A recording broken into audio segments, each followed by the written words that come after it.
In 2014, gay marriage is on the march across America, and gays and lesbians are now allowed to serve proudly in the U.S. military. But tonight, one young man is attempting to go where no openly gay man has gone before, an NFL locker room. His name is Michael Sam. He's an All-American defensive lineman with a fascinating backstory. And ever since he came out on ESPN's Outside the Lines, reaction has been pouring in from across the league. Not all of it positive. Here's Chris Connolly. Sam taking it in for the Mizzou touchdown. This is just telling someone that, hey, I'm gay, and that's it. It's nothing. It's not a big deal to me. Right there, because that's all it takes. It has proven to be a big deal to everyone else. Michael Sam, now the first openly gay NFL draft prospect. Out and proud, he says, speaking with ease about dating another man back at the University of Missouri. I know what I want. I know that I can have a relationship now with a man. We went out public, we had dinners together, movies, holding hands. Will others in the NFL have a problem? The sports world is keen to see how the league's 32 franchises, not all of them known for cutting-edge social awareness, will deal with an SEC Defensive Player of the Year, a quarterback-sacking force, poised to become the first openly gay player in the history of the league. What kind of reaction do you anticipate getting?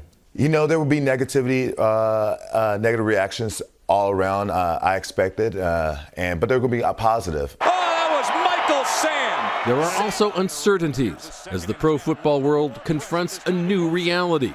Many sounding unsure about how they think others might react. For me to sit here and say 32 organizations will say no, it doesn't raise a red flag, that wouldn't be the truth. I think some organizations will look at it and ask themselves this question: do we want the drama? Do we want the drama of the media blitz that's going to happen when he arrives on our campus? And that's what some teams will wrestle with. Taken down for a loss by Michael Sam.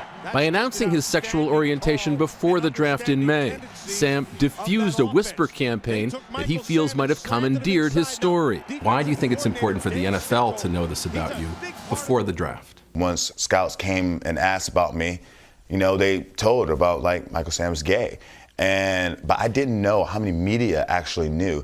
And I was afraid that it will leak out without me actually owning my truth. I wanted to let the world know and tell them that, hey, I'm gay, let me tell my own story. In fact, as they sought to learn more about the players eligible for the draft this spring, many NFL scouts were already aware that Sam was gay. Agents were approached by scouts with questions like, what's his girlfriend like? When you spend time with him, are there girls around? They were questions that they didn't get about anybody else, and they realized very quickly that it was the worst kept secret in football. An official statement from the NFL praised Sam for his honesty and courage. Yet some NFLers questioned if locker rooms were ready for an openly gay man. On SportsCenter, former linebacker Antonio Pierce said he'd heard from some current players. To say that they will be comfortable with it was what I got out of them. You know, I wouldn't be really comfortable. You're watching what you have to say and different things of that nature. Remember, this has not been in a locker room in the National Football League knowing ever. Just before the Super Bowl in 2013, San Francisco 49ers cornerback Chris Culliver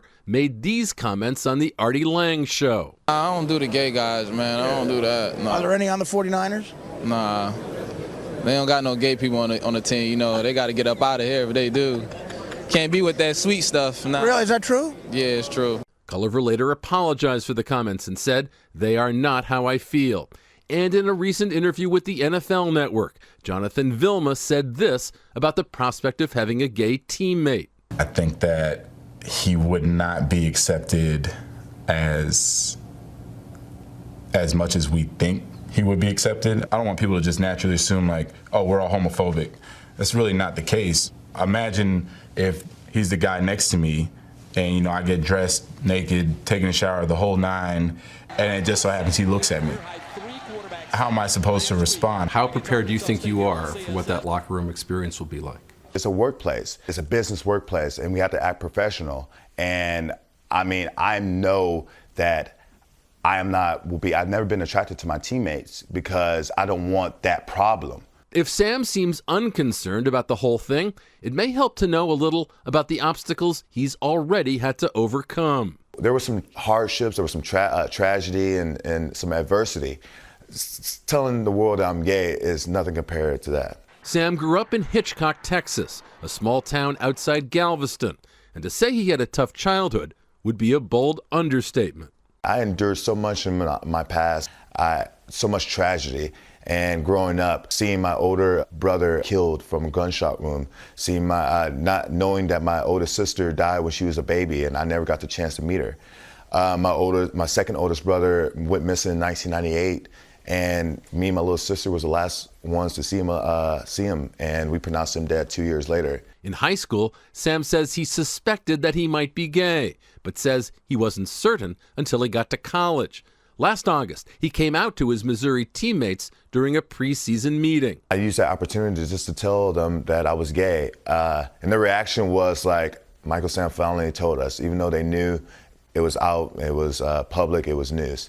What was it like to tell your teammates at Mizzou? I was kind of scared, even though they already knew, but I was still scared of telling them, and just to see the reaction was awesome. Mizzou head coach Gary Pinkel discussed that on the Mike and Mike radio show. Yeah, the next morning he came in to me, and first of all, I gave him a hug and told him I loved him. And, you got our 100% support, and we have to talk about now, what do you want to do? Do you want this to come out now? Do you want this to, after the season, after the NFL draft, whatever? What are you thinking here, Michael? His teammates were free to share Sam's story, but did not. It's just something that, you kind of figured out as you got to know Mike as a person. It was something that just kind of, we became comfortable with as a team, and, it was no big deal to us. Personally, I had known for a few years, so it wasn't a big deal to me. I still support Mike. I love him. He's family. But definitely before the draft, I thought it was a big deal for him to come out because that could affect his draft stock. Some franchises may not think they can handle an openly gay player. Others may worry about Sam's size. He is just 6'2" as he transitions to the NFL. Being picked later in the draft can cost a player millions. All Sam wants, he says, is the opportunity to play the game he loves. Is there a franchise or a city that you might be uncomfortable going to in the draft? No, I just want to go to the team who drafts me, because I know that team knows about me, knows that I'm gay, and also knows that I work hard and who is just an awesome person. That's the team I want to go to. For Nightline, I'm Chris Connolly, ESPN.